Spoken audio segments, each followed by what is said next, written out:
How to fix voicemail notification not working in Huawei mobile phone. So let's start the video. First of all, swipe down to your control center and here you can turn on or off your do not disturb. If you turn on do not disturb mode, then turn it off. After turning off do not disturb mode, then restart your device. For restart your device, press and hold power button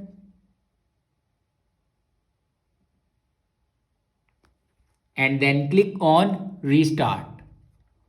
After restart your device, then open settings and then click on notifications.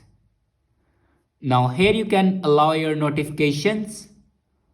After that, go back and scroll down and click on system and updates and then click on reset. On top you can see the option reset all settings. Now click on reset all settings and then again click on reset all settings.